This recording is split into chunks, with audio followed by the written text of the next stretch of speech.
Bonjour à tous, c'est Jean-Luc Roux sur sa chaîne YouTube. Aujourd'hui, nous allons voir comment la concurrence peut relancer l'Europe spatiale.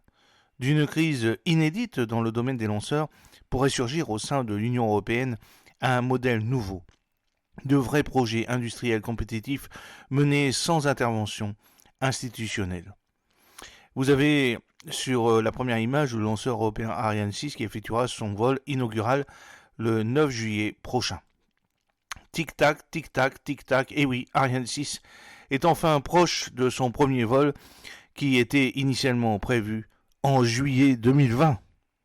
Le futur lanceur lourd de l'Europe devrait s'envoler le 9 juillet 2024, un premier vol crucial pour Ariane 62 qui comporte logiquement une part de risque non négligeable comme tous les lancements inauguraux. En cas de réussite, il soulagerait une filière lanceur européenne en grande souffrance depuis 2020 et une succession inédite d'aléas et de déboires industriels et techniques. Covid-19, arrêt de l'exploitation de Soyouz en Guyane en raison de la guerre russo-ukrainienne, retard répété du programme Ariane 6, période de transition complètement ratée entre Ariane 5 et Ariane 6, dysfonctionnement des lanceurs italiens Vega. Voici une industrie tombée en 4 ans de Charybde à Célia. Et oui, il est clair que le lancement d'Ariane 6 sera le début d'un fort rebond, a estimé le PDG du CNES dans une interview accordée il y a très peu de temps. À condition toutefois qu'Ariane Group, le fabricant du lanceur européen et sa supply chain, gère d'une manière de maître la montée en cadence de la production d'Ariane 6. C'est également vrai pour le lanceur léger européen Vega C, conçu dans la difficulté par le constructeur italien Avio, qui doit régler ses problèmes de qualité. Après son échec en décembre 2022, premier lancement commercial, le retour en vol de Vega C est attendu au 4e trimestre de cette année. Alors, tout cela est lié aussi à l'ogre SpaceX. L'entrée en scène d'Ariane 6 sur le marché du lancement combiné au retour de vol de Vega C devrait en grande partie effacer les conséquences de cette crise brutale aux facteurs multiples, qui a durement impacté la filière européenne des lanceurs, tant sur le plan opérationnel que financier.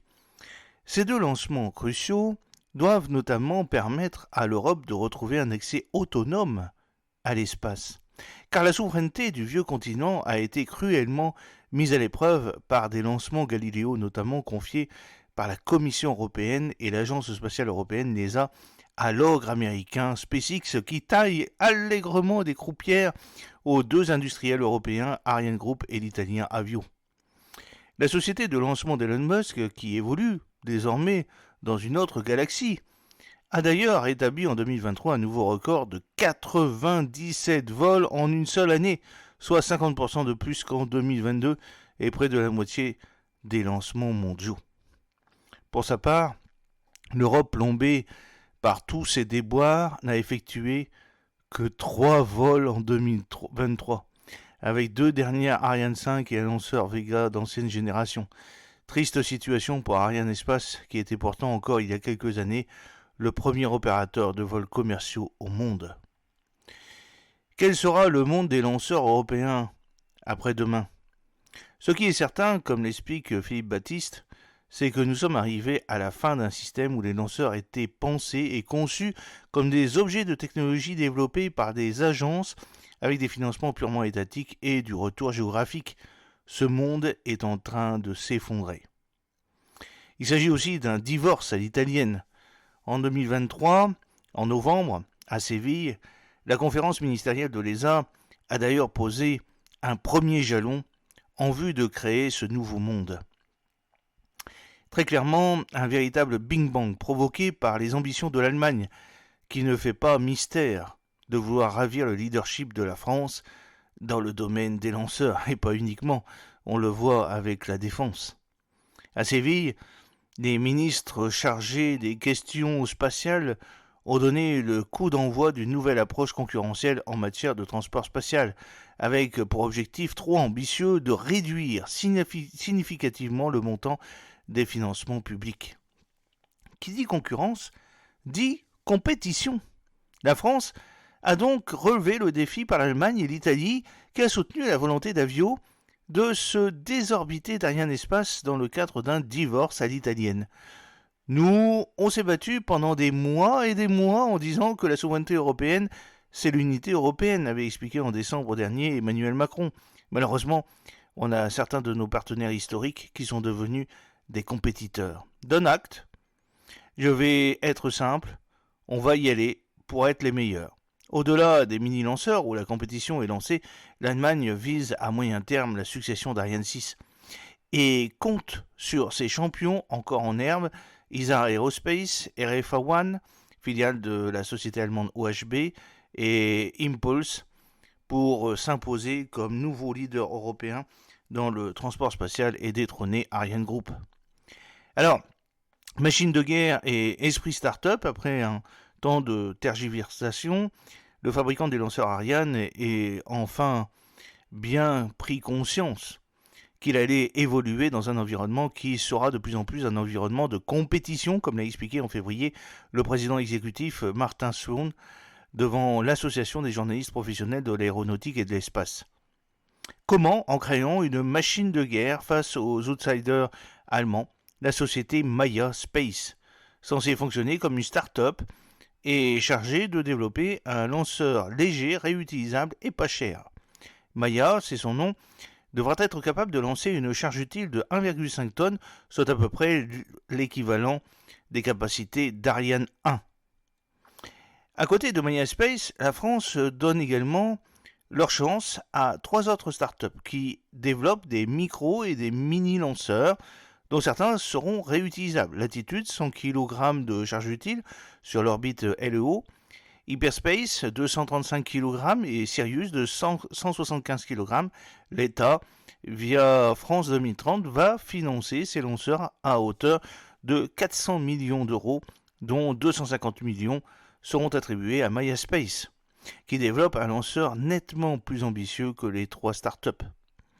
Pour autant, l'État ne donne pas son blanc-seing à tous ces projets. Contrairement à son habitude, il paiera une partie significative à la réussite du premier vol. Pourquoi procédons-nous de cette manière? Parce que nous voulons aller vite, a expliqué Philippe Baptiste. C'est une révolution dans le monde des lanceurs puisque l'État payait la moitié du montant du contrat à la signature. Ce n'est plus le cas. C'est aussi la fin du retour géographique. Cette compétition à l'échelle européenne marque la fin du système de retour géographique en principe sur les programmes à vocation commerciale.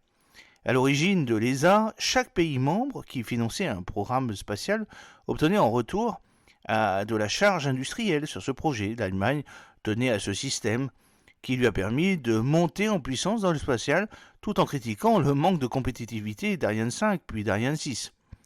Ce qui était contradictoire mais pas sans arrière-pensée.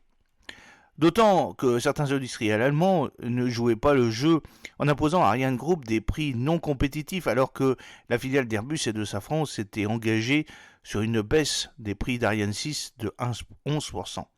Plus question non plus, comme le relatait Philippe Baptiste, que des morceaux d'un lanceur comme Ariane 6 passent 2 ou 3 fois la frontière entre la France et l'Allemagne, aller-retour, lors de la fabrication. C'est la même chose pour, par exemple, les missiles Aster entre la France et l'Italie. C'est du grand n'importe quoi. L'organisation industrielle pour un lanceur comme Ariane 6 est fondamentale. Une partie très significative des coûts est générée par une organisation avec une empreinte industrielle dans l'ensemble de l'Europe, explique Philippe Baptiste. C'est le fruit d'une suite de compromis décidés entre les États pour résoudre des micro-problèmes sans vision industrielle. Il faut sortir de cela. Les nouveaux compétiteurs iront chercher les meilleurs fournisseurs au meilleur endroit. Contrairement à Ariane Group, ils piloteront de vrais projets industriels sans intervention des agences et des États. C'est peut-être cela, le monde nouveau dans le spatial, avec au moins 10 ans de retard par rapport à SpaceX et aux Américains, et aussi, attention, aux Chinois. J'espère que cette petite vidéo vous a plu. N'oubliez pas de cliquer sur le pouce pour la promouvoir, de vous abonner si ce n'est pas encore fait et de partager cette vidéo sur vos réseaux sociaux. A très bientôt, fidèlement, Jean-Luc O.